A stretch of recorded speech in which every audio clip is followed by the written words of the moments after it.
Greetings everyone, I am Dr. Wolf, and today I watched the first episode of Dark Crystal: Age of Resistance. And yeah, I've been looking forward to this for quite some time. I grew up watching the original Dark Crystal on video cassette over and over. I mean, Jim Henson's world is just fascinating. It's high fantasy of some of the best caliber, honestly. I was never all that interested in the story as much as I was seeing these wonderfully creative creatures and just how they were interacting with each other and just making it seem so alive. So yeah, I had high expectations for this new series on Netflix, and yeah, from the first episode, I still have pretty high expectations. This is actually turning out some really intriguing story. Given that I've watched the original movie, I know how everything is eventually going to end, but seeing that all these different creatures and characters are starting out sort of worshipping the Skeksis, I found that to be rather interesting. It reminded me of something like the ancient Egyptians and the pharaohs that they would worship, seeing that the pharaohs brought so much to the land and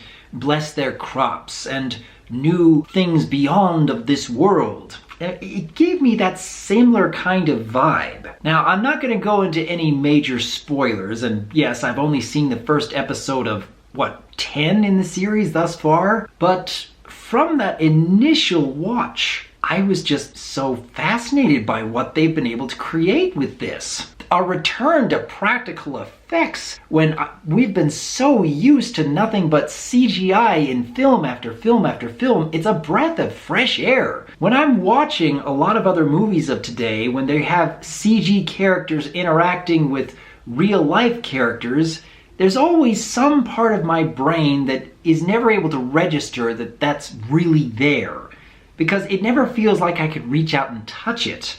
In this case, they're combining these practical effects, these puppets or Muppets, with a lot of CGI effects. And a lot of it is so seamless. How they're able to switch from one scene where you can touch and feel everything, and then slowly zoom out to create this awe-inspiring landscape. It's just wonderful. I really have to hand it to the production designers on this show. And then there's the fact that, hey, there's actually some really good voice talent going into some of these characters. For example, they have Sigourney Weaver as the narrator. They have Simon Pegg taking on the role of Lord Chamberlain, and that's fun. And even more interesting, they got Mark Hamill to play the part of a Skeksis scientist. And listening to him, it sounds a lot like his Joker portrayal. And that just makes it all the more fun. I mean, Mark Hamill is a fantastic voice actor, so he brings a lot of entertainment to pretty much any role he's in. But going to the story itself, you have 3 different main characters, or so it seems. And you have one sort of following the chosen one journey, and another who watches his loved one die before his very eyes, and then a princess who is questioning how the world works and why are the things the way they are. And yeah, it's a fair start for each of these different characters, but any one by themselves would be enough to fill a story. We've seen a lot of heroes' journeys that begin in one of these 3 fashions, but having all 3 in the same story, I don't know if I've actually seen something quite like that.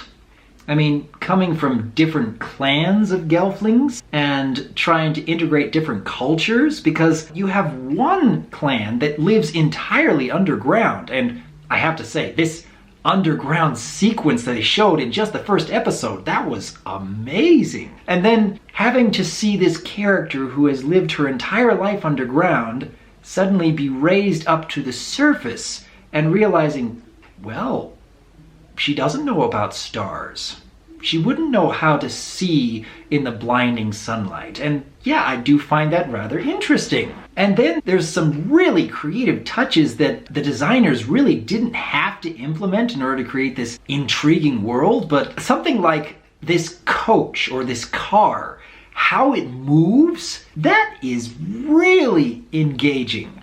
I never would have thought of something like that, and I really appreciate little touches like that, making it seem like a real world that is interacting with all these different creatures, both sentient and non-sentient. It's just fascinating to me. So yeah, even from just the first episode, this is something that really drew me in. Even just looking at the world, the landscapes, is just wow.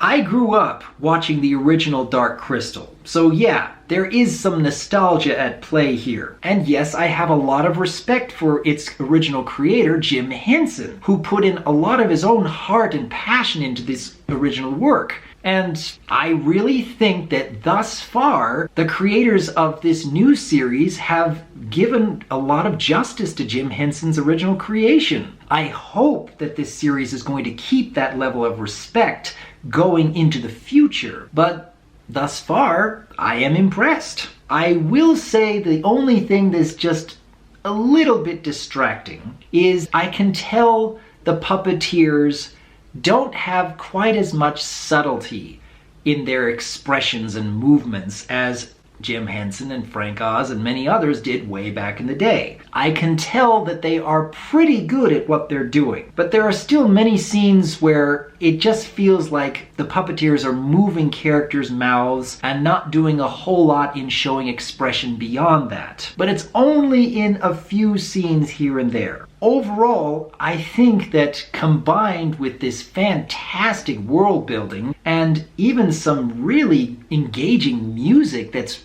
again drawing me in, and 3 different characters that are showing a bit of a hero's journey that we've seen before, and I'm quite curious to see how they're going to be interacting later on, there's just a lot to really praise, and I've only seen the first episode. I just felt like I want to tell people this is worth watching. This is worth getting into. Whether you've seen the original Dark Crystal movie or not, it's a real nice change of pace to have so much practical effects to tell a story with CGI as kind of a supporting role. And if I like what I see in future episodes, I might feel inclined to give more reviews like this, because this first impression, it's definitely got my attention. But if I could hear from the audience whether each of you would want to hear my impressions of each episode as I watch, because I'm not the kind of person that wants to binge a series like this over just a weekend. I'd probably do maybe 1 episode a day or even every other day, it depends. I want to have everything fresh in my mind when I do discuss it. But it really depends on whether each of you want to hear about it. And I am genuinely curious about how many of you out there actually grew up watching the original Dark Crystal, or any of other Jim Henson's works. Leave your thoughts in the comments below, because as always, I am Dr. Wolf, and I look forward to hearing from you.